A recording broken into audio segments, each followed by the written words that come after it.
Hello, everyone. Welcome to the Just to You podcast. My name is Eric Nicole, and I'm your host. If you are a first-time listener, welcome to the conversation. And if you're a regular, I'm honored that you've decided to join me for another episode. The Just to You podcast is centered around a network of conversations which are meant to connect us, to inspire us, to find our own confidence, our own voice, and to live our own truth.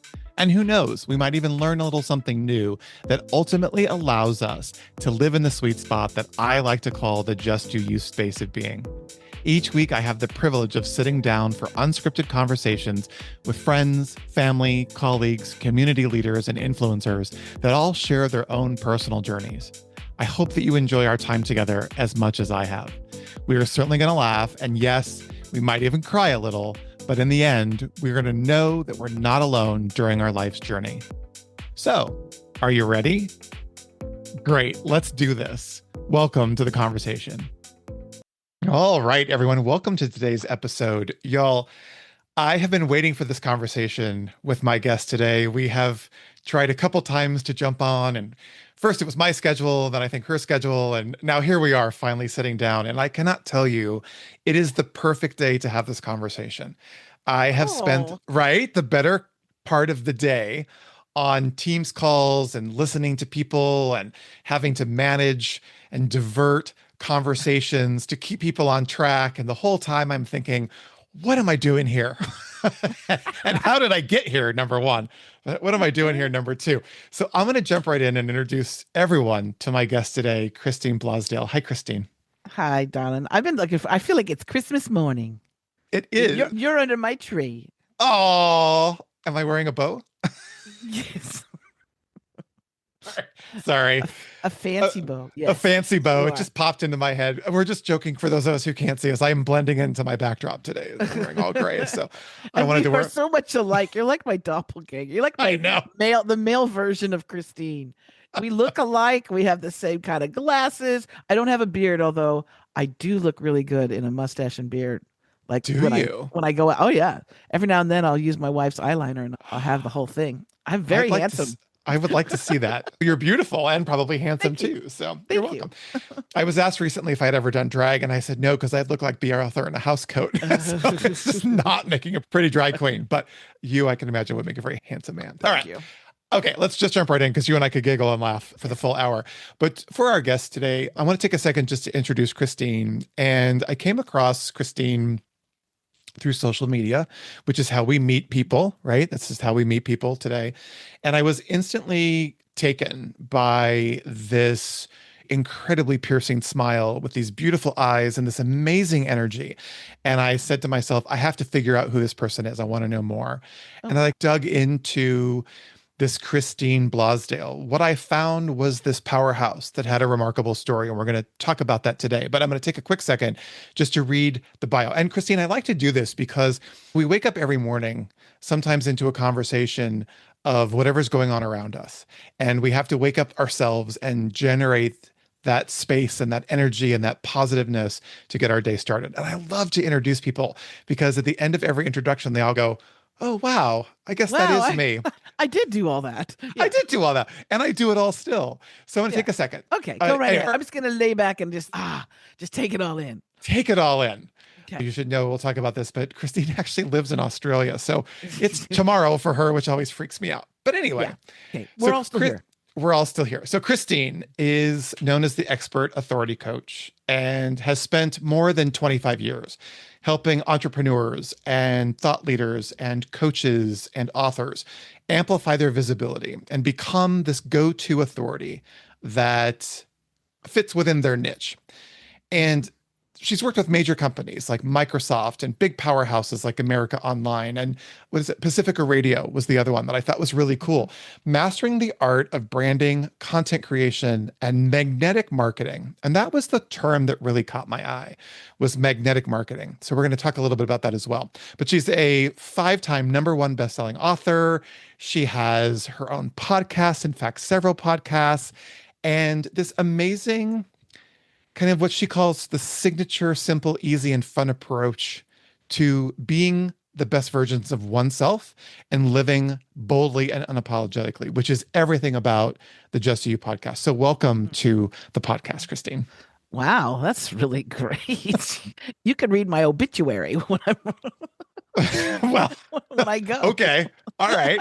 Can I do it in Australia? Because I may be living there by then. Yes, you can. Yes, you can. Come on over. Okay. We have a spare bedroom for you. I would love it. Just before we get started, Australia was is still to this day one of my favorite places to visit. I was blessed to be there twice. What an amazing, beautiful country with such friendly people. And we laughed a little bit. The reason I'm not living there now is because you have everything that will kill you outside of the norm. Not in the city. If you go to Sydney, there's no snakes and crocodiles. No snakes and spiders. All right. No. Okay, good. No, come on over. All right, I'll come back over. I was close. I was just in New Zealand. I should have popped over and said hi to you. Yeah. Yeah. So let's do this. I want to go back a little bit. I want to know about the young Christine. Where did you grow up? What was your family life, brothers and sisters? Give us a little bit of history about Christine in her youth. I grew up in the beautiful city of Los Angeles. And I grew up actually in the valley, in the San Fernando Valley. But I was very shy as a kid. And part of I don't know, my parents divorced when I was like 2. Okay. And when I was 4 or 5, I remember thanking them I was like, you two together, I can't imagine it. So thank you very much for divorcing. And they're like looking at me as a little kid going, you're weird. And I just said, no, because I know how the dynamics would be, right? But this way, I had my dad's house and I had my mom's house. So I had 2 homes, 2 bedrooms. Being a resilient child, as we are, children are so amazing. I made the best of it and I wanted to make the best of it. So I did have that, and very distinct different parents. My dad, born and raised in Burbank, California, very American, Republican, conservative kind of guy. My mom, the most beautiful woman that has ever walked this earth. She looked a lot like Cher when I was a kid, but she was stunning. And she's from Morocco, from North Africa, from Casablanca of all places, and dark skin, black hair. She'd go out with me anywhere, shopping, whatever, and people thought I wasn't her child. They were like, "Who's this?" I was like Chastity, right? Yeah, exactly. Who are you? Where do you come from? Or they thought that she stole me because we didn't look very much alike. Oh my gosh! My mother was just, she was so beautiful, Eric, that if we were walking down the street, guys would crash their cars looking at her and doing the cat calls and stuff. And of course, me being that kid, I was like, hey, yeah, that's my mom. Don't be whistling at her. And really? Yeah. Oh, I was very protective of her. And she always just told me how much she loved me and how much she believed in me. And at a really young age, this is why I think I became a coach, because at a very young age, I was told that my opinion mattered. And what she would do is she would work late at night. She was a single mom, didn't do well in the divorce. And so she would have to work really late at night. And so when she'd be getting ready, putting on her hot pants and go-go boots and everything to go to work, she'd be getting her makeup on and she'd be putting her clothes on. And she would ask me, she'd say, Christine, what do you think? Do you like this outfit? Do you think this top? And I'd stand there, and I was like literally 5 years old. And I go, yeah, those boots don't really go with that top. So I would suggest those boots and put that wig on, and she would do it. And she would change her outfit, and she would go, now how am I? And I go, yep, you look great. You're good. And she valued my opinion so much so that she would change her outfit. So I learned at a really young age that my tastes, my style, my opinion on things really mattered. And so that carried on. And she was always telling me how much she loved me. I miss my mom so much. She passed just a few years ago. And I was here in Australia, and she was in America. She didn't pass of COVID, but it was during that time. And sorry for your loss. God, I miss her. But I feel her with me all the time. Yeah. They are with you for sure. That kind of love that a parent has for their child or a child has for the parent, it never dies. No. It only gets strong. I really believe it only gets stronger when they're in a space that's like beautiful. But yeah, I miss my mom a lot. Were you an only child? No, I had a brother, but my brother was 9 years older than me. Okay. I think I was like, you know how you're born and you go back and go, how did my parents copulate to create me because they were so opposite. And it was close to the divorce. They divorced when I was 2. So, but I'm like, I'm born in November 4th, and then I go back. Oh, I was like a Valentine's night thing. It was like some randy Valentine's night. At least it was a good holiday. At least it was I know. an appropriate holiday for sure. But you think there's a lot of Scorpios. I think there's a lot of Scorpios because of Valentine's night. But yes, I'm one of those fellow Scorpios. We talked about that during our onboarding call. Yeah. So it was probably your parents probably got busy on Valentine's night too. Same. See? The relationship that you had with your mom, then how did that contrast with the relationship that you had with your dad? You said it was very different. Was there a lot of love there, or was it a little bit more patriarchal as expected? No, that was something, a ghost in the kitchen just dropped a pan. I don't know. Maybe that was my mom. Stop talking about me. I'm busy over here. No, you know what it was? My dad, bless his soul. My father, I think, had a lot of problems and issues. And back in those days too, man, alcohol was like was this the acceptable drug of choice. Yeah. And I think that he grew up under really harsh circumstances with his own father. And so alcoholism was really on that side of the family. Luckily, my mom, French Moroccan, when I was a kid, she'd always offer up wine for dinner. I'm like, "No, Mom, I want milk." And she's okay. But it was never a taboo subject or anything. But my dad would deal with his emotions through drinking. And when you're a little kid and and my dad was big, he was a big guy. So when it came to drinking, he would drink in excess. And being a kid, and people that are listening to this, if you were a child of an alcoholic, especially someone who could not control their emotions and would explode or be a rager, you learn to be on hypervigilant alert all the time. And that's what it was for me. I was always hyper alert. Who's coming in that door tonight? I don't know. Is it good daddy or mean daddy or upset daddy? And that's why my sanctuary was when I got to be with my mom. And so on the weekends, I got to be with my mom and my grandmother, my dad's mom. My grandmother also, she really raised me. And so I had this nurturing women around me. And with my dad, like I said, it was a thing of, I'm just going to walk on eggshells a bit here and get through it. Kids are so resilient. Kids shouldn't have to be resilient, but we can be very resilient. So that's how my childhood was. And I know a lot of other people who had the same sort of situation. One parent or another might have drug or alcohol issues. Or even dealing with some mental health issues and being able to deal. I said this a couple, I think, months ago now on another podcast. It's always amazing to me that parents raise children with really no education on how to raise those children. And then if you add on to the fact that there's this newborn in your life or this new child in your life, and then having to deal with all of the things that could potentially come with that, all the differences, all of the potential issues, all of the potential conversations, and all of the things that you would need to deal with. And we're not taught that. How to raise children, how to deal with children that might be different or may have special needs or maybe going through. My parents divorced when I was 5. And I look back at that now, same thing. My mom was incredibly loving and still to this day, my best friend. Oh, cute. And we talk a couple times a day. And in fact, we're traveling together. We're going to Hawaii for Thanksgiving. I'm taking her on a very surprise. Oh, I'm so jealous of your mom. She knows we're going, but she doesn't know what we're doing. But my dad was really interesting. I did not have a good relationship with my dad. My dad, PhD in psychiatry and very smart and very book smart, but not very street smart, and didn't know how to really deal with children, and especially the child of divorce who would be screaming because he was separated from his mother on visitation. And I look back now and really give him some grace. God rest his soul. He passed last year, but I give him some grace because he didn't have the manual. And not only did he not have the manual, he didn't have the manual on how to deal with a child that had come out and that was dealing with their sexuality and all those things while dealing with everything else. So that couples on to, I'm not saying that's any more difficult than any other kind of child rearing situations that pop up, but we just don't give, I shouldn't say we don't give them enough grace, but there isn't an education or a handbook. I use that word a lot. There's no handbook. You'd have to take a class or a course to get a driver's license. I know, but you don't have to necessarily raise a child.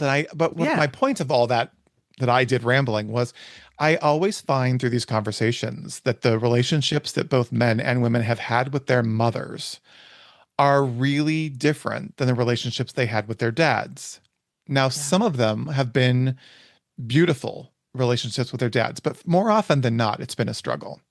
And I don't know if it was societal pressures or guilt or whatever the case may be. But it's interesting to me because to this day, my mom, she could be my mom. She can be Yeah. a lot. Right. She could be Right. a lot, but I'm a lot too. But there is this respect and love for each other that will never change. And like you said, I sometimes really worry about what it's going to be like when she's not here and what that looks like for me as an only child and having my father passed. And I then start to think about all the wonderful memories. That's why this trip is going to be so great to Hawaii. We haven't been there together, just the That's two of us, in a so long good that time. you're doing that. That's so I had to because I started to see a shift yeah. in energy and in as people get older and things start to happen around them and they start to lose Yeah. friends and they start to lose people that they care about. They get scared. It gets scared.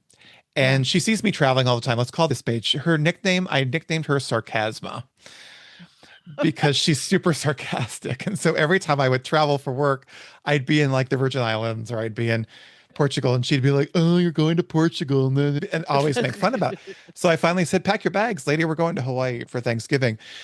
But I share that because what I think is so interesting as we get older and we go through these stages of our lives, I'll be 60 next year.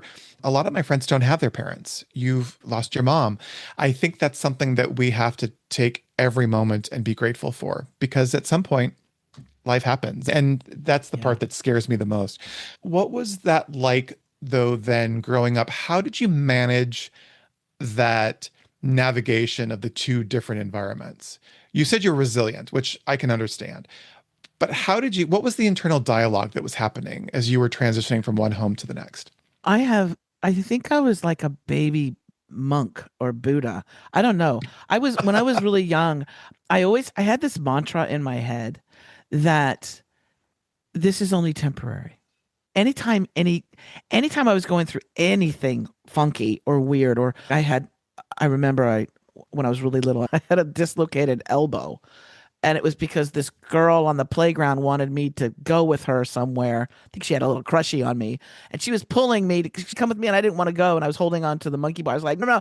And I was so strong holding on to that thing. And she pulled and she popped my elbow. She disconnected my elbow from my socket. So I had this, and it was so painful. I remember being in a cast, in the itchy cast when you're a kid. You're like, but I kept saying to myself, this is only temporary. This is only temporary. So even when I had those situations where, and my dad's house was in a really rough neighborhood in Los Angeles, in the valley, really rough, lots of gangs. And I never felt safe and secure at that house. The door had one little tiny baby lock on it. The windows wouldn't lock. So I was always like, again, hyper vigilant, like sleeping with one eye open. And then when I was at my mom's house, my mom was like super secure, safety. So I always Mhm. felt really safe there. But it was this idea of this is just something I've got to get through. I'll get through it. And I was always saying, when I'm an adult, when you're a kid, when I get older, I'm gonna have my own place and I'm gonna feel safe and it's just something that you do. You know what though is interesting is that with my father, like how I didn't feel close to him, I felt more scared, right? Mhm. What was interesting is that when I came out and I was like 21 or something. Oh, let me tell you the other coming Okay. out story. How I realized, how the heavens opened up and I realized that I was gay. But Oh. I was terrified to tell my best friend and my family members, especially my parents and my grandmother. So I was terrified and I was thinking, my dad is going to lose it because he listens to Fox News and he's hardcore Republican, and my mom is going to be cool with it. And I didn't know how I thought my grandmother, because she's older, she's not going to like it. So I got the courage up and I went to each family member. And I remember first telling my best friend, and she was like, she's okay, that's not a big deal. She goes, do you have a crush on me? Do you like me? You think I'm hot? I go, no, you annoy me. You're my friend. No, I don't think you're hot. Yeah. You're beautiful, but you're not my, Yeah. no. It's not my type. Yeah. No. And she was very upset about that. So anyway, and then I go to tell my dad, And he goes, hello, I knew this a long Mhm. time ago. I was like, what? He goes, Christine, you had the Farrah Fawcett poster above your bed. I said, didn't everybody have the Farrah Fawcett poster above their bed? He goes, no. He goes, no. He goes, no, you really loved that Farrah Fawcett poster. I think there was 10 million of those posters in kids' rooms. I didn't Oh, realize that it totally. was. I didn't realize that was it. Anyway, so he was fine. He was great with it. He was easy Mm. peasy. And then I told my grandmother, and my grandmother was just like, "You're still my little cricket, right?" And I go, Mm. "Yeah." She's like, "No worries. Don't even worry about it. I love you." Okay. So then I go to my mom, and my mom had a different reaction. She was very upset. And I couldn't understand. It didn't compute to me. I was like, wait a second. Why are you so upset? And her, because she grew up in an era where you get married really to have somebody take care of you. Mm. And she said, who's going to Mm. take care Take of care you? of you. And I was like, I'm going to take care of me. Mhm. I don't, even if I marry a woman eventually, I don't need them to Mm. take care of me. I'm going to take care of me. And then she was worried about my safety. She was, Mm. because she said they might hurt you. People Mhm. might, I've seen stories Yeah. and I think it all came from a protective mama bear place. But I was like, oh, it took us some time to get Yeah. through that. And then she realized I'm good. She just wanted me to be happy.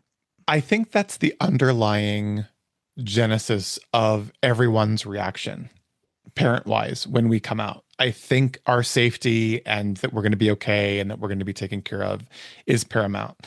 And I oftentimes think that's what gets overshadowed when we hear so many stories about maybe families that aren't as accepting. It's all about fear, which is that false expectation that appears real. Yeah. I remember telling my mom, I was terrified. I hid it for a year. And I told my mom, I made up some big, huge story with a very dramatic, almost literally like, I was going to try cocaine, but decided not to, but I have to come out and tell you that I'm gay. So I threw the cocaine in there to lessen the blow of the gay part because I knew that the drugs would be worse ultimately than the gay part. And to this day, we laugh about it because I had to lessen the blow. It took her about a year. I think she was, again, only child, only son, carry on the name, family. Am I protected? Am I safe? And this was, What about my grandbabies? yeah, this was the 80s. The interesting ones were my grandparents, my grandmother as well.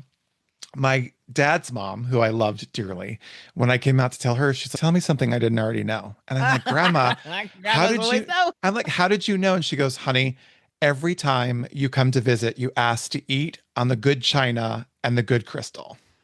Oh, how cool. She's no straight boy, cares a lick. And when she passed, I inherited it all. But I always remember that story and I always laugh. I had a very blessed coming out process. My dad was the only one who tried to psychoanalyze the whole thing and make it about him, which Oh, he was really right, good about. right. Right? The Oh, psychology. right. I wasn't a good enough father and you didn't have a male figure. And I'm like, So now you're getting, yeah, okay. now I'm gay. I'm like, no, I've liked boys for a really long time and it had nothing Yeah, to do with you not being yeah. there. Because remember Billy, who used to live next door to you when I'd come on visitation? That's when I figured it out. But so if you want to call it spade, you had no say in Right. it. Had nothing to do with it. Nothing to do with it, Dad. But I have heard so many wonderful stories and also some very difficult stories about people's coming out process. So I'm really glad that you had that opportunity to kind of work through that process. So that was around 24. So you were in college or had you No, I was around 21. 21? Okay. I had tried dating boys. You know what? When I was younger, we didn't have anybody that was No, out. We no. didn't have any role models. We didn't even have any gay men that were out. I was like Liberace, and they were still trying to say that he was straight. I was like, Mm-hmm. oh, I don't think No, so. nope. But there was nothing, and there was nothing, nobody. And so even like I remember in elementary school having a sleepover. It was my girl tribe. Mm-hmm. We hung out together. We did Girl Scouts together. We had sleepovers. And I remember there was this one girl that was at a sleepover and the other girls were all whispering to each other. And I was like, what's going on? And they're like, that girl, I forget her name, but they go, that girl, she likes girls. And we're all like, oh my God.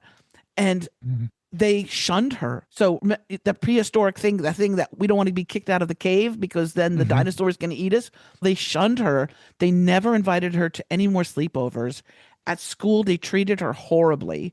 And so I said to myself, whatever she is, I don't want to be because I don't want to be kicked out of the cave. I don't want to have my friends leave me. When you're in elementary school, you're like, but so for the longest time, I just said, okay, that I stayed away from that, even the concept of that. Yeah. Although all my best friends that I had as I was growing up, they were all kind of girls that I had crushes on. I didn't know.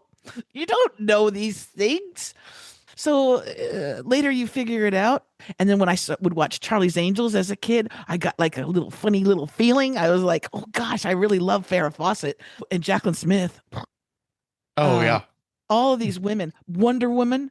Come on now. The Bionic Woman. I had crushes on all these women and I just didn't, because I didn't know that we had an option. I thought I had to be with boys. I thought I had to eventually marry a guy. And so my high school, just going through all that stuff, and I never felt comfortable with boys. I never felt a connection really. I just thought it was my duty that I had to give it a go. And so I remember the time that because I had been with different men, and unfortunately the ones that I had chosen, they were all cheating. They were all cheating, right? I found out they were all cheating. And then the last one was just like a huge red flag. And it was right around the time when Basic Instinct came out. Now, dun, dun. For those who don't know, just Google the Sharon Stone scene in Basic Instinct. And when you say the Sharon Stone scene, everybody who's seen the movie knows exactly what I'm talking about. Okay. When I saw that, I went, oh, that's what I want. Yeah. That's what I want. That's what I really want. And then I gave up men after that. Thanks to Sharon Stone. You know what? And if I met Sharon, I would actually, there's an article coming out soon here in Australia. There's an article coming out really soon. I did an interview and I basically say it's Sharon Stone turned me gay. Now that you've put it out to the universe, you know it's going to happen. She's going to come to Australia, be walking down the street one day. Wouldn't that be amazing? Love to talk to her. She's very smart. Yes. I love her. A genius. She's Mensa, whatever. She's very smart. Yeah. People don't give her credit for that. I think she's a great person to make you realize that you were gay. Mine was David Hasselhoff in Baywatch. Really? It was Baywatch. Anything with a shirt off. I was watching the Pamela Anderson documentary this morning, which I loved. I thought it was an amazing story. Talk about resilience. Yeah. But she did a lot of flashbacks to her Baywatch days. And there was David Hasselhoff and all those guys, David Chokichi and all those guys that I was madly in love with. Because again, like you said, we didn't have the gay icons out there. The only gay person that I knew was my mother's hairdresser, Mr. Albert. And he was so gay. And I let him cut my hair one time when I hid in the bathroom because he decided he wanted to give me highlights. It was the worst decision I ever made in my life. It was awful. But again, I was so terrified about what people were going to say. And I look back now at that process and hear stories like yours and what our realizations were. And I realize how, I have to use the right word, it's not easier today because it certainly is a lot more difficult with our current climate. But the ability for the LGBTQ community to see themselves represented out in life is really an amazing thing. Yeah. Because I used to watch Will and Grace and cry because I'm like, why couldn't this have been out earlier? I was dating girls, but I was in love with their brother or their dad for that matter in one particular case. And if we had just had those role models, if we had just had that ability to be and understand that was okay, that we're going to be okay. Okay, we're back. We had a little small technical difficulty, but we're back. So I think I left it where I was saying that having the opportunity to not see myself back then, it was really a very confusing time. And so even dating and going out with a girl that I went out with in my senior year, I was madly in love with her dad. And there's a whole long story behind it. And he ultimately later in life comes out and we ran into each other at a party many years later in West Hollywood. So it was a great reunion. But what I was saying about in today's kind of environment, in today's kind of climate, It's easier because they see the representation. But we as a community, amongst many other communities in the US, are just coming under attack.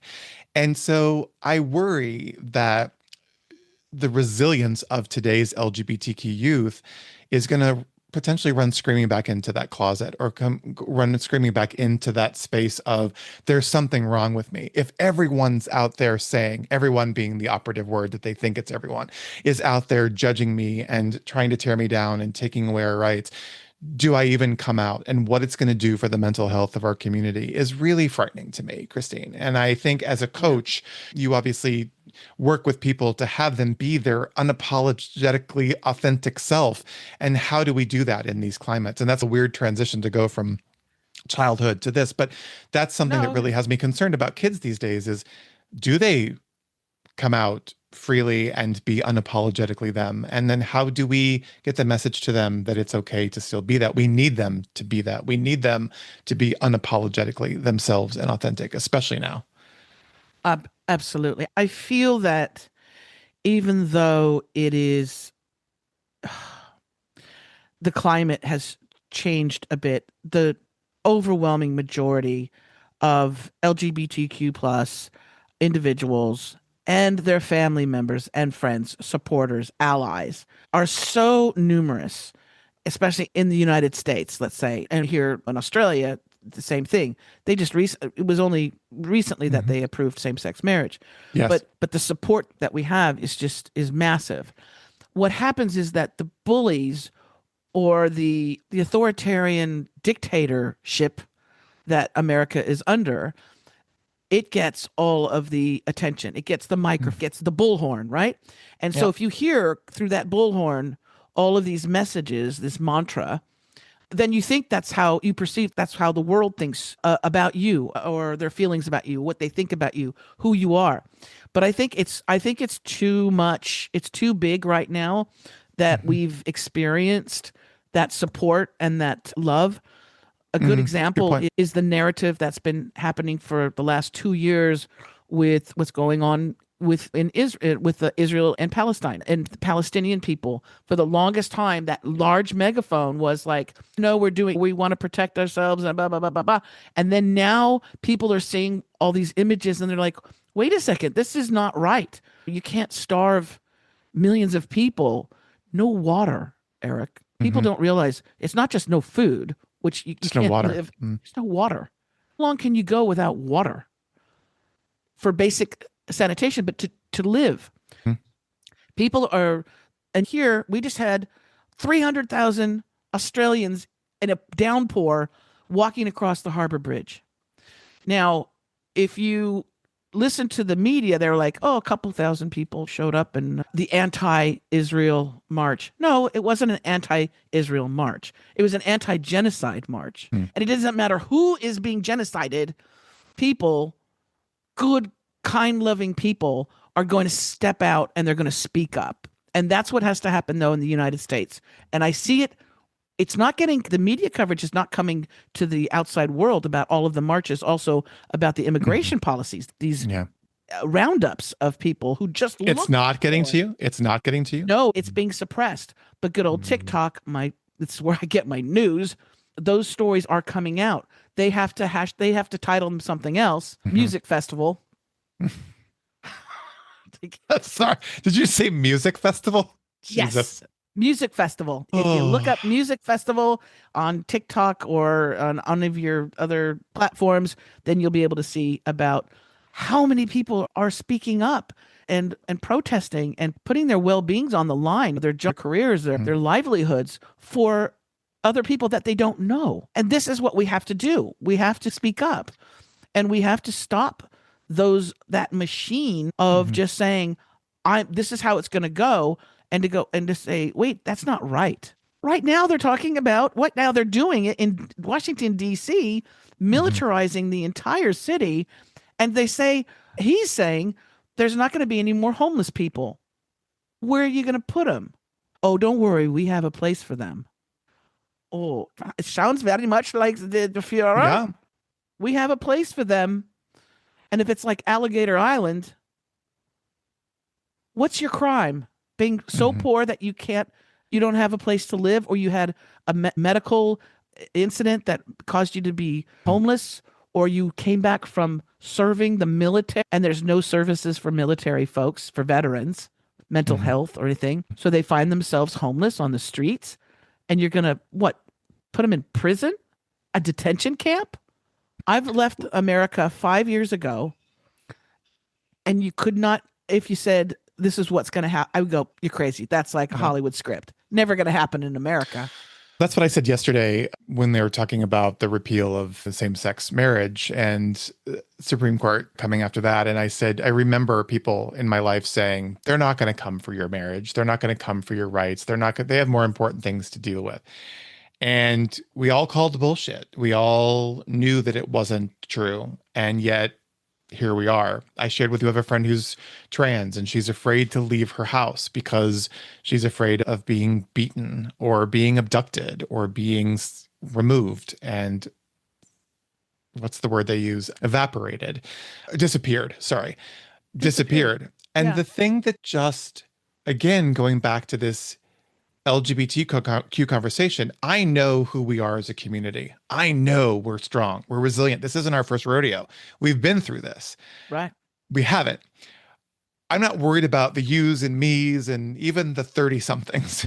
Where I start to get concerned, which is why I love this podcast, which is why I love doing these interviews, which is why I've agreed to a couple projects coming up at the end of the year that is really going to help young people, is that we have to let them know that we're here and we've got you.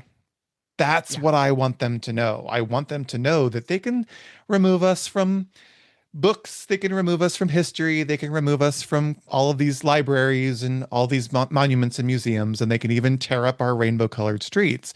But they're not going to change the fact that we're here. We won't let them. And so what's the question that had been running through my mind as we talked about, because I think you and I could talk forever.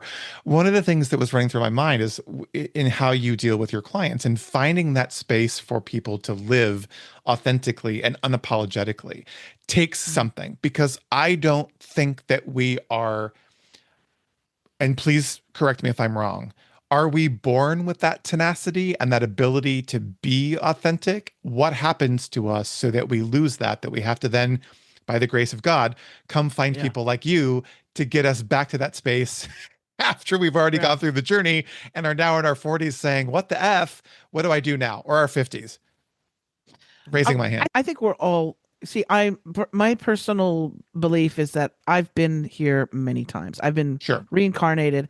I was a man, I was a woman, I was a girl, I was a boy. That's why I'm non-binary, gender fluid. You call me she, he, I don't care. They, whatever. I don't go by they because I am one human being, but you can call me whatever. I don't care. That said, I believe that all those different life experiences has given me perspective.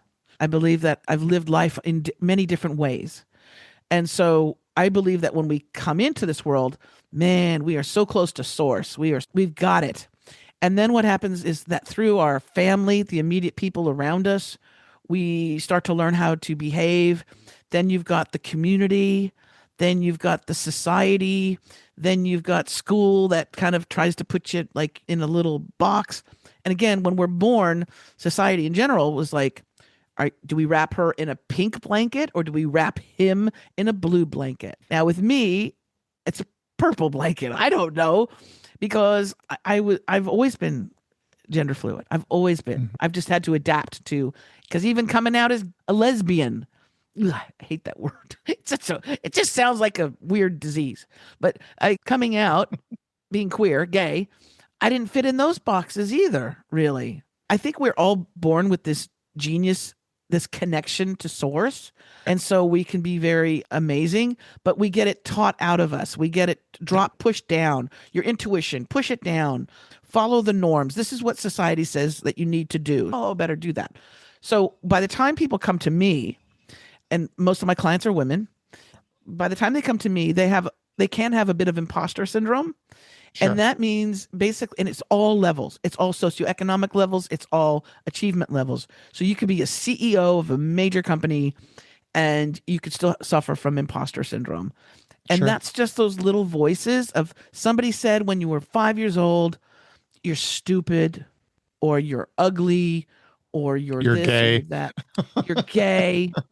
And something that was told to you even on a playground, not from your parents, but even to some kid on the playground who said something to you, even though you've grown up and you've got degrees and you've got all this success and employees and everything, that little story can haunt you. And so when you're asked to step into something that's a little uncomfortable, imposter syndrome will come up. And that stops so many people. So that's one of the first things that I deal with my clients is we find out if there is any of that. If there is any of that, then we deal with that so that we can get that out of the way.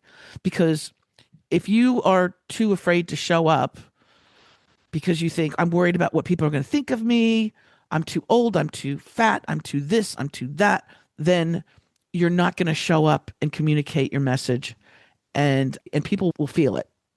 Oh, and they can smell it 100 miles away. They really can. Absolutely. There's something about not being authentic that people don't realize, that it is like wearing a sign on your forehead. And I'm like you, flashing on your forehead. I'm very much like you. I believe in that whole conversation around source. And I know when I'm not close to it. I know when I'm off in land. I know when I'm off in my head. And then I know when I'm right next to source. And I'm in that space because that's when I feel most alive and most myself and most willing to take those risks and to put myself out there. Doing this podcast was that conversation. Source is what got me to this podcast. That and a really, I wouldn't say aggressive is the wrong word, a very confident mentor of mine who said, just sit down and do your first damn podcast because you're never going to know until you try it. Oh, I love that. Because I had so many reasons why not to do it. I had so many reasons why it was going to be not successful. Too hard. It's too hard. No one's going to listen. Is the content this? Am I a good host? And yada, yada, yada.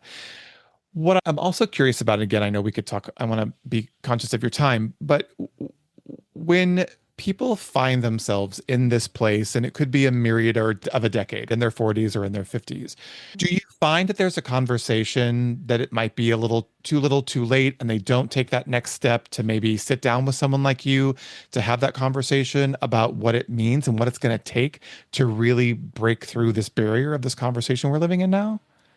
I have clients that are in their 70s and 80s. Wow. Usually when people find me, because it's either through like referral or some coincidence, quinky dinky, they'll find me. They'll go, I was just drawn to you. I don't know why. I don't know what it is, but I'm just really drawn to you, and I like your energy. And that happens across the board with people from all different ages. But what I find is that, especially like my clients, that mostly women that are in their 70s and 80s, they have all of this beautiful wisdom to share. And that my message to them is, it is never too late to share that information. We may put you in different platforms that are comfortable for you. So some maybe creating a podcast for them is not the thing, but getting them booked on podcasts to tell their stories, yes. Or writing that book, getting that book out there, that best-selling book, or creating a TikTok. I have a client who's got a TikTok channel. She's kicking ass, and she's well up there. That's and it's awesome. because she's authentic and she's real. And one of my favorite TikTokers is a grandma. And she's that grandma that granny, we call her granny. She's that granny that everybody wishes was their granny. So you've given them an opportunity. You're right. And you've given them an opportunity to shine, like you say in your bio, right? And I think so many times as we get older, we think that our time's done. We think that our opportunities are done. And I don't believe that for 1 second. One second. We only get better as we get. You're the same age as me. I'm 60 going on 61. And I'll tell you, I am just getting started. And when you reach that age too, what I love about our age, Eric, is that we have no problem saying no. We have no problem going, no, that's not going to work for me. Whereas when we're 20s, we're like, I don't know if that sounds good, but I guess I'll do it because yeah, I'd love to. Okay.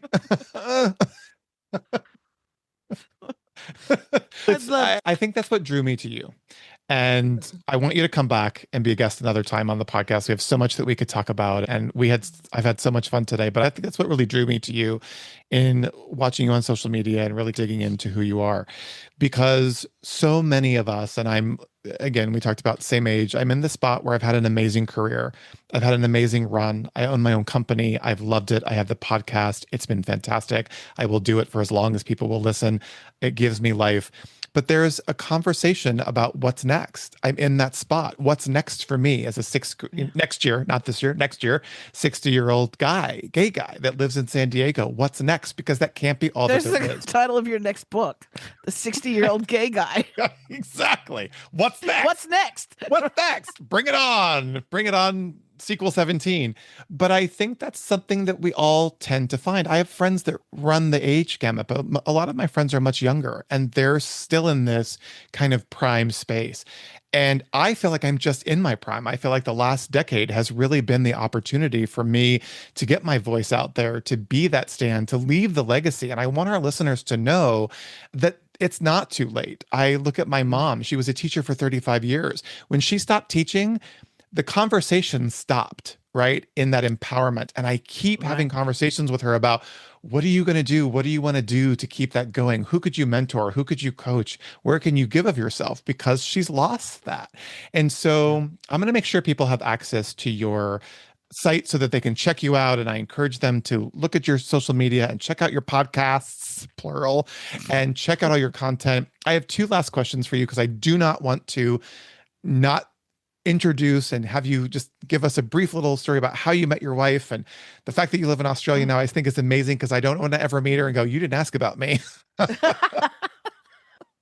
You're adorable. So how did I? Okay, so real quickly, I was living in beautiful Southern California, in a small place called Ventura, which is where the Bionic Woman lived. Yes, I knew that. I had no to go accident there. No accident there. And just doing my thing and social media.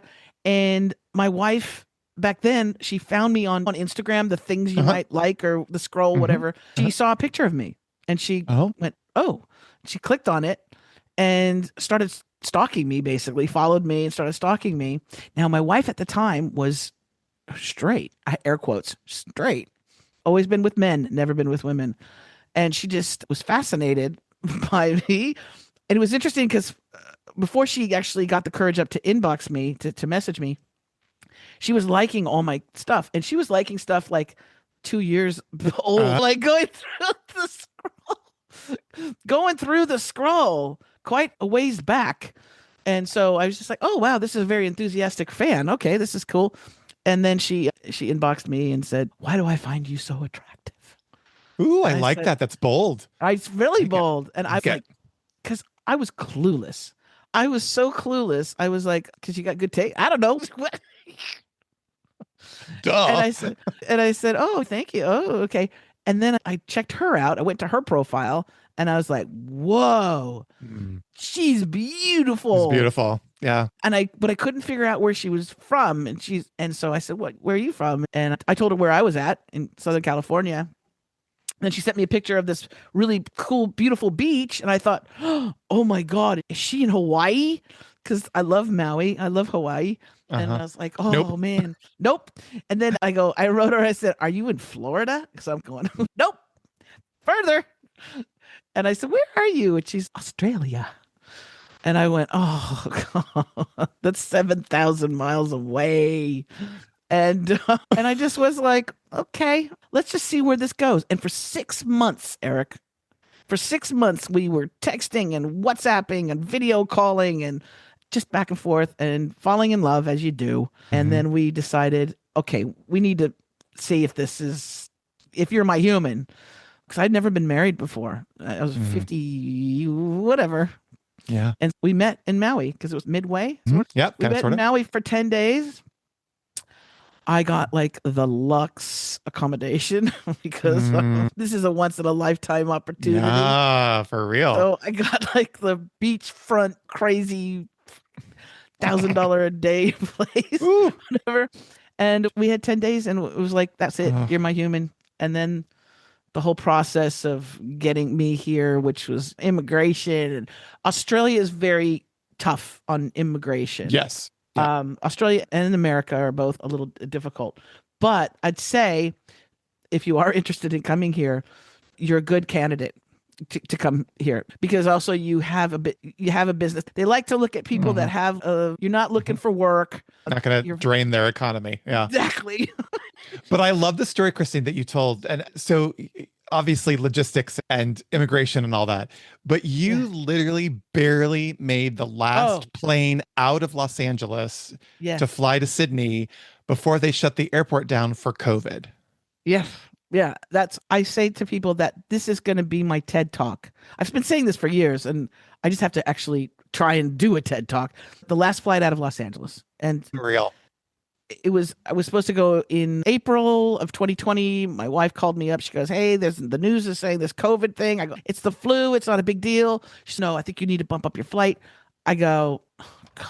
All right, let me just look." And then when I went to look for my flight, it was gone. It was wiped off the computer like I never made it. And I got on the phone and I said, "Where's my flight to Australia in April?" And they said, "The Prime Minister of Australia is saying that they're going to shut the border hard. And so all the flights are being canceled." I'm looking at my computer and everything is just being wiped. And so I was panicking because at that point I had been married to my wife. We had kids. They're my children now. So I was like, I got to get to my kids and my wife in Australia. And she said, "There's nothing." She goes, "There's one flight." And it leaves today in a couple hours. Unreal. She goes, "Do you want it?" And I like look around at my little house, my little beach house with all my stuff in it. And I go, "Yes." Because I still had dishes in the sink. I was like, "Yeah." And she goes, "Okay." So she booked it. And I got a friend to take me to LAX, which friends who take you to LAX at the last minute. Lovely. There's a placement for you. Yes. And then we bolted to LAX and it was empty. And now LAX is one of the busiest airports in the world. And it was hardly anybody there. So I luckily got on that flight. It was very weird. Everybody was masked up. We had gloves on. It was just the weirdest experience. And when I took off that tarmac, I had that sinking feeling. Like it was the weirdest, unusual feeling that I was not going to be home ever. I didn't think that I was ever going to be able to come back home. I have since then. I just did a trip not too long ago, but it was the weirdest feeling. And when I landed here, I landed at night, and at midnight, they closed that border for 2 years. Could you imagine? It's just, you told me that story when we first talked, and I thought, if that is not divine intervention, in the universe, like propelling you to get on that plane and go, I don't know what is. You've heard stories, but the last flight out before they shut the border hard for 2 years would have been insane to me. I would have gone BS crazy. But that also, to me, talks a lot about, to wrap this story, wraps everything in a package of who Christine Blosdale is. One of the things that I love about you in watching you and also getting to know you now in a couple of conversations, and again, like I said, I hope you'll come back because we have lots to talk about. One of the things that I love about you is your storytelling and your ability to create a narrative that lives your truth and lives who you are for your clients is really rare. There are a lot of people out there that are coaches that talk a big game, that don't necessarily maybe following a manual, but haven't lived that experience. And what I love about you is that you not only have lived that experience and you've been through an amazing journey, that now you take that which you've learned and you help others be their amazing selves is a gift. I am a firm believer in what I call my posse, which are my coaches, whether it's my life coach, my nutritional coach, my physical training coach. I've got a friend who helps me dress because I'm colorblind. I have my posse and my team. I believe, otherwise I'd be like today matching my backdrop all day, every day. But I really want to say thank you for who you are for the world, because you bring to it and also to the community a really amazing energy and a commitment to make sure that people live their authentic lives. What's next for you? What's next for Christine? I heard a couple things in there, but what's next for you? Yeah. I really love bringing others up and showcasing really talented people. So what I'm doing right now is I'm gathering up experts, strategists, coaches who I think can really help a lot of people, and creating showcases for them so that they can reach more people. I don't believe in the scarcity mindset thing. I don't believe in, oh, that she's going to take my clients. I don't believe in that at all. I believe that if we are able to, as a coach or as a thought leader, if you're able to bring more value, more important things to help people, to actually help people in their business to become self-sufficient and to become successful, and bringing those people who can help them, I think it's a good karma type thing as well. So you don't do it for the good karma, but you do it because you know that it can help people in their business. And so that's the next step for me, is that I want to have a bigger platform for that. And I'm beginning working on that right now. But I do love that, and I do really love when the light bulb goes off with people. Oh yeah. They go, isn't it amazing? You mean I can do that? I'm like, yeah, you can do that. Yeah, I love that. Yeah, it's giving them the gift of who they are really meant to be and why they were put on this earth. I believe we were all put on this earth to be of service to everyone, to others. And a lot of times we find ourselves on very different paths. So I love that light bulb moment. I think that's really cool. Yes. If you could go back to your young self, to your elementary school Christine, what would you tell her about her life today? First of all, I would tell her to drink more water along the way. And to not worry. I was really worried as a kid. I think because I was that hypervigilant kid, but not to worry. It's all going to work out. It's all going to be okay. Because too, for the longest time, I felt, and I don't know if it's all kids or if it's because in the queer community, if we feel this way, but I always felt like I was plopped on a planet with people that I didn't understand. Right. I was like, even though I love my mom and my grandmother, but I was like, who are these people? Yeah, I get it. Was I adopted? And you look at, and then also I came into a time, it was right after all the assassinations and shit. Sorry. And I think Nixon was in, and I would be looking at all the stuff going on politically and the racial, all the injustice. And I was like, what am I doing here? Who are these people that are in war and they're all this crazy stuff, racism, all this stuff? I was going, what? And so I always felt like I was plunked out of some other world and just deposited here. And I felt that I didn't belong for the longest time. And I want to let that little Christine know that I know it feels like you're alone, but you're not alone. And when you actually come from your heart and you are that authentic person, it's like magic, and you will attract those people that are meant to be with you. Like I said, I didn't find my human until I was in my mid 50s. And for a long time, I thought, it's going to be me and my little toy poodle. And that's all it's going to be. Exactly. Because I didn't want to, at a certain point, I didn't want to be with men. I didn't want to be with women. I didn't want to be with anybody. I was like, I just want to be with my toy poodle, and we're going to live a good life. And then poof, some chick found me on Instagram. I said the same thing. It's me, the dog, and my Cali ice cream from down the street. There you go. Do you need anything else? So I'm hoping mine comes poof around the corner here soon, because you never know. Oh, girl, it's a shit show out there. Let me tell you, it is interesting. What is your one piece of advice for somebody who may be standing, as we wrap this conversation up, the one piece of advice for someone who may be standing in the conversation of, I don't know what to do at this stage in my life? What's that one thing that they could do to take that next step? I love talking to people, especially if it's about their business or about the next step they want to really come out of the career closet, so to speak. And that can be even not just so much creating their own business, but if you want to leave a legacy, if you want to be a speaker, if you want to create a TikTok channel, things like that. I love to have that opportunity to talk to people. So I have a discovery call that I offer folks absolutely free.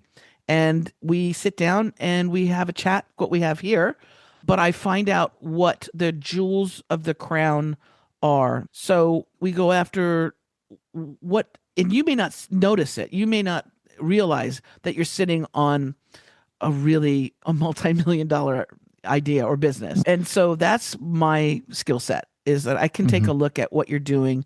I can take a look at what you're not doing, and I can give you some really amazing ideas and opportunities.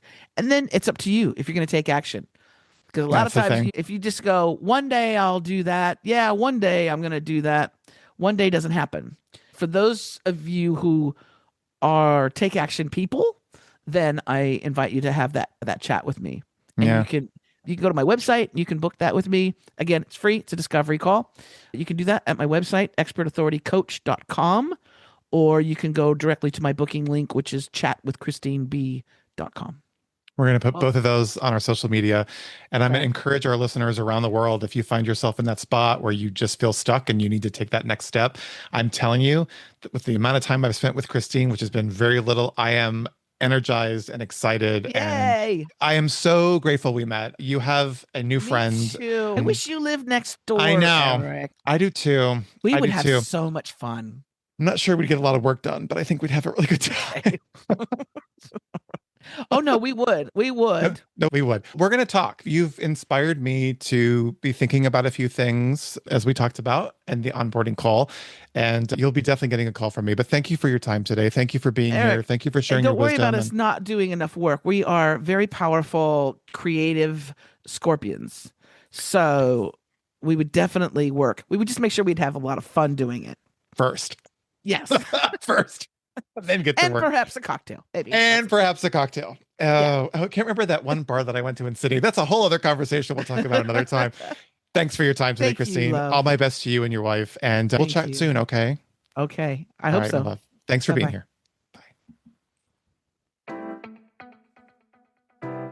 All right, everyone. Thank you again for joining us on today's episode. I hope our conversation resonated with you like it did me, and I cannot wait to sit down with you all again next week. Remember to subscribe to the Just Do You podcast on your favorite platform so you can make sure not to miss a new episode, which drop every Thursday. If you like what you hear, you can easily share the podcast and episode directly with your friends. And if you would, rate us and leave us a review. We'd love to hear from you. You can also follow us on Instagram at JustDoYouPod. As you go out into the world today, remember to just do you. All right, talk next week.